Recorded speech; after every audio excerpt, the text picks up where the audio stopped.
ഇവിടെ ഇപ്പോൾ അർജുൻ കല്യാട ഇപ്പോൾ നേവിയുടെ പരിശോധന നടക്കുന്നതിനിടയിൽ ഈ ടയറിന്റെ ഉൾഭാഗമാണോ അങ്ങനെയുള്ള എന്തോ ഒരു സാധനമാണ് ഇപ്പോൾ കിട്ടിയിരിക്കുന്നത്. കൂടുതൽ ഐറ്റംസ് കിട്ടിയിരിക്കുന്നു എന്നാണ് അവർ പറയുന്നത്. ഒപ്പം കയറും കിട്ടിയിട്ടുണ്ട്. അത് ഈ വാഹനത്തിൽ ഉണ്ടായിരുന്ന നേരത്തെ മുറിച്ച് കാണിച്ച കയറിന്റെ ഭാഗം പോലെയുള്ളതാണ്. അങ്ങനെയുള്ള വസ്തുക്കൾ ഇപ്പോൾ കൂടുതലായി അവർക്ക് കിട്ടിയിരിക്കുന്നു. മാൽപ്പെ വീണ്ടും ഡൈവ് ചെയ്യുന്നുമുണ്ട്.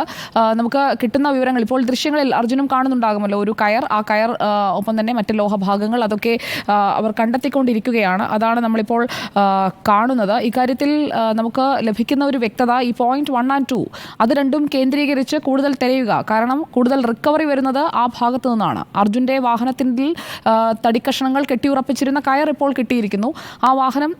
ആ കയർ കിടന്നിരുന്നതിന് ആ ഭാഗത്ത് എവിടെയെങ്കിലും ഉണ്ടാകാനുള്ള സാധ്യത വളരെ കൂടുതലാണ്. ഒപ്പം ഒരു ബുള്ളറ്റ് ടാങ്കറും അതിലേക്ക് വീണിട്ടുണ്ട്. ഈ വാഹനം അതേപടി തന്നെ കിടക്കുന്നുണ്ടോ അതോ തകരാറ് സംഭവിച്ചിട്ടുണ്ടോ, പൊട്ടിയിട്ടുണ്ടോ, തകർന്നിട്ടുണ്ടോ, അതൊക്കെയാണ് ഇനി അറിയേണ്ടത്. തടികെട്ടിയ കയർ കിട്ടി, മറ്റ് ലോഹഭാഗങ്ങളും കിട്ടുന്നു. ഇനിയിപ്പോൾ അവിടെ വിശദമായ പരിശോധന, ഇടവേളയില്ലാത്ത ഒരു പരിശോധന, അതല്ലേ വേണ്ടത് അർജുൻ?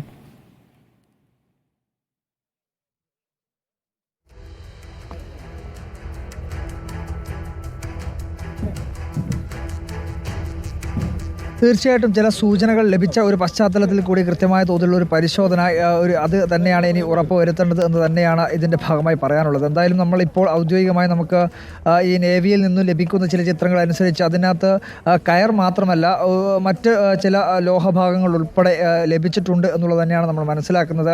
അതിൻ്റെ ചിത്രങ്ങൾ കൂടി നമുക്ക് ലഭ്യമായിട്ടുണ്ട്. എങ്കിൽ കൂടി അതിനകത്ത് കൃത്യമായ തോതിൽ അത് അർജുൻ്റെ ട്രക്കിൻ്റെതാണോ എന്നുള്ളത് കൃത്യമായ തോതിൽ ഉറപ്പ് വരുത്തുക എന്നതാണ് ഏറ്റവും പ്രധാനമായിട്ടുള്ള കാര്യം. അത്തരത്തിൽ ഒരു തിരച്ചിൽ സാധ്യമാവുക എന്നുള്ളത് തന്നെയാണ് ഇനി നടത്താനുള്ളത്. അതിന് പക്ഷേ ചില സാങ്കേതികമായിട്ടുള്ള ചില തടസ്സങ്ങൾ ഉണ്ടാവുന്നു എന്നുള്ളത് തന്നെയാണ്. അതായത് തിങ്കളാഴ്ച മാത്രമേ, അല്പസമയം ഉച്ചയോടുകൂടി മാധ്യമങ്ങളെ കണ്ടിട്ടുള്ളവർ പറഞ്ഞിട്ടുള്ളത് തിങ്കളാഴ്ച ഡ്രഡ്ജിങ് മെഷീൻ 16-ാം തീയതി ഡ്രഡ്ജിങ് മെഷീൻ എത്തിക്കുന്നതിന് വേണ്ടിയിട്ടുള്ള ഒരു ശ്രമം നടത്തുമെന്നുള്ള കാര്യമായിരുന്നു പറഞ്ഞിട്ടുണ്ടായിരുന്നത്. പക്ഷേ ഇപ്പോൾ അത് വീണ്ടും വൈകുകയാണ്. തിങ്കളാഴ്ചയോടുകൂടി മാത്രമേ എത്തിക്കാൻ വേണ്ടി കഴിയുകയുള്ളൂ എന്ന കാര്യമാണ് വ്യക്തമാകുന്നത്. നമുക്കിപ്പോൾ ദൃശ്യങ്ങളിൽ കാണാം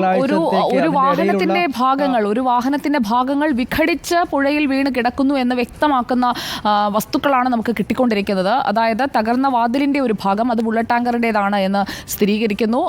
അത് ഇന്നലെയാണ് കിട്ടിയത്. അതിനൊപ്പം തന്നെ ഇന്ന് 3 ലോഹഭാഗങ്ങൾ, അതിൽ വാഹനത്തിൻ്റെ വശങ്ങളിലുള്ള കമ്പിയുടെ ഭാഗമുണ്ട്. ഒപ്പം തന്നെ വാഹനത്തിൻ്റെ ഫ്രണ്ട് പാർട്ടിൽ വരുന്ന മഡ്ഗാർഡിന് മുകളിലൊക്കെയുള്ള പോലെയുള്ള ഒരു ഭാഗമാണ്, കനം കൂടിയ ഒരു ഭാഗമാണ് ഇന്ന് നേവി കണ്ടെടുത്തത്.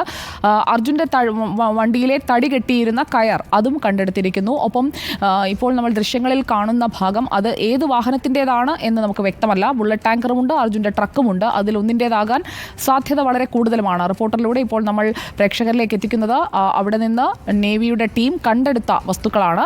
ഇക്കാര്യത്തിൽ നമുക്ക് കൂടുതൽ വ്യക്തത വരേണ്ടതുണ്ട്. അർജുൻ കല്യാട്, കൂടുതൽ സാധനങ്ങൾ ചിതറിക്കിടക്കുകയാണ്. അതായത് ഈ 2 വാഹനങ്ങളിൽ ഒന്ന് തകർന്നു പോയിട്ടുണ്ട് എന്നത് ഉറപ്പല്ലേ? ഒന്നുകിൽ ടാങ്കർ അല്ലെങ്കിൽ ട്രക്ക്.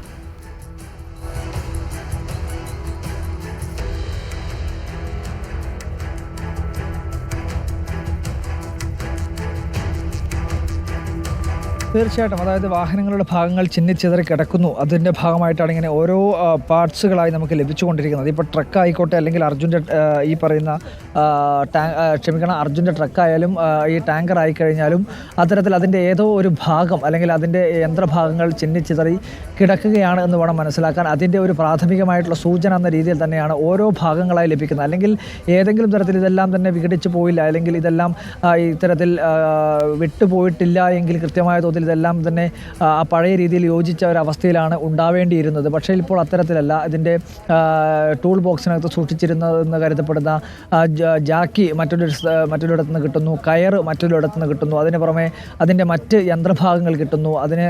അങ്ങനെ ഓരോ ഭാഗങ്ങളായി ഇപ്പോൾ പുറത്തേക്ക് എത്തിക്കൊണ്ടേയിരിക്കുമ്പോൾ മനസ്സിലാക്കേണ്ടത് കൃത്യമായ തോതിൽ ഒരു ശക്തമായിട്ടുള്ള മണ്ണിടിച്ചിലിൽ ഈ വാഹനം അപ്പാടെ തന്നെ ഈ പുഴയിലേക്ക് ഒലിച്ചു പോയിട്ടുണ്ടാവാം. അപ്പോൾ അതിൻ്റെ ഭാഗമായി ചില പാറകളോ അല്ലെങ്കിൽ മറ്റുള്ള വലിയ കല്ലുകളോ ഒക്കെ ഇതിൻ്റെ മുകളിൽ വന്ന് വീണത് കൊണ്ട് തന്നെ വലിയ തോതിലുള്ള ചില ചിലപ്പോഴൊക്കെ ഇത്തരത്തിൽ ലോഹഭാഗങ്ങൾ വന്നടിച്ചതിൻ്റെ ഭാഗമായി ചിലപ്പോൾ ഈ യന്ത്രഭാഗങ്ങൾ തകർന്നു പോയിട്ടുണ്ടാവാം എന്നുള്ളത് തന്നെയാണ് നമ്മൾ മനസ്സിലാക്കേണ്ടത്. അത്തരത്തിലുള്ള ചില സൂചനകളാണ് നമുക്ക് ഇവിടെ നിന്ന് ലഭിക്കുന്ന ചില തെളിവുകളുടെ അടിസ്ഥാനത്തിൽ പറയാൻ വേണ്ടി കഴിയുക. എന്തായാലും ഈ നേരത്തെ ഈ പറയുന്ന ഓരോ ഭാഗങ്ങൾ കണ്ടെത്തിയിട്ടുള്ള ചില സ്ഥലങ്ങൾ കേന്ദ്രീകരിച്ചുകൊണ്ടുള്ള പരിശോധന വളരെ ശക്തമായ തോതിൽ തന്നെ നേവിയുടെ സംഘം നടത്തുന്നുണ്ട്.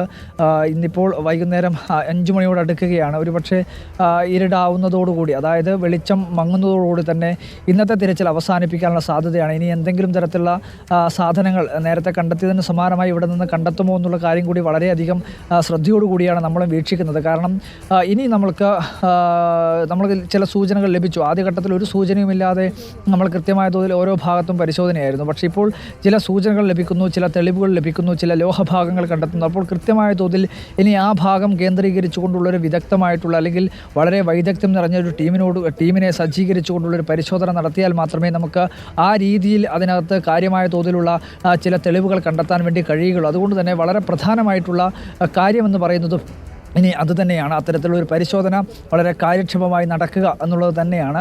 പക്ഷേ ഈ ഡ്രഡ്ജിങ് മെഷീൻ എത്തിക്കുക എന്നുള്ളതാണ് ഇതിനകത്ത് നേരത്തെ മാൽപ്പ തന്നെ വ്യക്തമാക്കിയത്. ഇതിനകത്ത് ഒരുപാട് പാറകളും കല്ലുകളുമൊക്കെ ചെളിയുമൊക്കെ വന്നടിഞ്ഞ് കിടക്കുന്ന ഒരു സാഹചര്യമുണ്ട്. അതുകൊണ്ട് തന്നെ അത്തരത്തിൽ ഈ പാറകളും ചെളിയും കല്ലും മണ്ണും ഒക്കെ വന്ന് കിടക്കുന്ന ഒരു സാഹചര്യത്തിൽ അത് മാറ്റാതെ അതിനടിയിലുള്ള വസ്തുക്കൾ കണ്ടെത്തുന്നത് അസാധ്യമാണ്. കാരണം മുങ്ങിപ്പോയി കഴിഞ്ഞാൽ ഈശ്വർ മാൽപ്പ ആയിക്കോട്ടെ, ഇനിയിപ്പോൾ നേവിയുടെ സംഘമായിക്കോട്ടെ, അവർ മുങ്ങി ഈ പുഴക്കടിയിലേക്ക് പോയി അതിൻ്റെ ഏറ്റവും അടിത്തട്ടിലേക്ക് പോയി അതിലൂടെ പാറയും ചളിയും മണ്ണുമൊക്കെ ഒരു മനുഷ്യ സാധ്യമാവുന്ന രീതിയിൽ, അല്ലാതെ കൈകൊണ്ട് തന്നെ മാറ്റി എടുക്കുക അല്ലെങ്കിൽ മാറ്റി നോക്കുക എന്നുള്ളത് ഒരു അപ്രായോഗികമായിട്ടുള്ള കാര്യമാണ്. കാരണം അത് നമുക്ക് എത്ര തന്നെ നമ്മൾ പരിശ്രമിച്ചു കഴിഞ്ഞാൽ അതൊരു അപ്രായോഗികമായിട്ടുള്ള കാര്യമാണ്.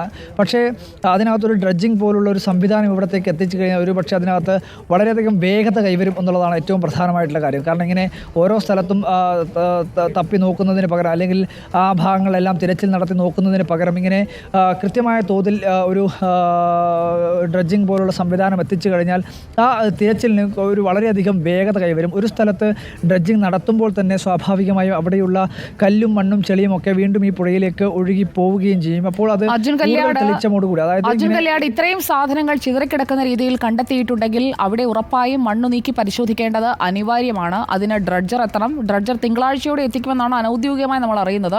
അതിനാവശ്യമായ ചെലവ് അത് കർണാടക സർക്കാർ വഹിക്കുമോ? MLA ഒക്കെ പങ്കെടുത്ത യോഗത്തിൽ ഒരു തീരുമാനത്തിലേക്ക് എത്തിയിട്ടുണ്ടോ?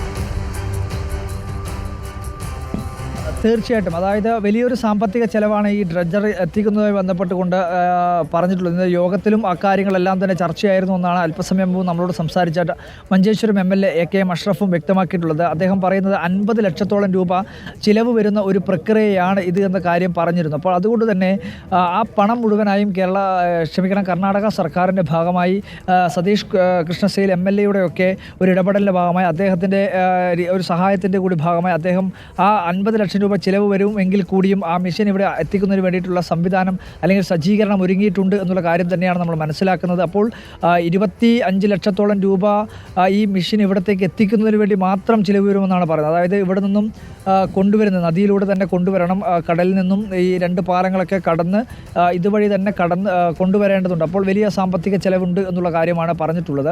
അതിന് പുറമെ ഇവിടെ എത്തിച്ചു കഴിഞ്ഞാൽ അതിന് ഡീസൽ, അതിൻ്റെ മറ്റ് ചിലവുകളെല്ലാം കൂടി ചേർത്ത് വെച്ച് കഴിഞ്ഞാൽ 50 ലക്ഷത്തോളം രൂപയുടെ ചിലവുണ്ടാവും എന്നുള്ള കാര്യമാണ് പറഞ്ഞത്. പക്ഷേ അതിപ്പോൾ കർണാടക സർക്കാർ അല്ലെങ്കിൽ സതീഷ് കൃഷ്ണസേൽ MLA-യുടെ ഫണ്ട് ഉപയോഗിച്ചുകൊണ്ട് തന്നെ MLA ഫണ്ട് ഉപയോഗിച്ചുകൊണ്ട് തന്നെയുള്ള ഒരു ഇടപെടൽ ഉണ്ടാവും എന്നുള്ള കാര്യം കൂടി പറഞ്ഞിട്ടുണ്ട്. അപ്പോൾ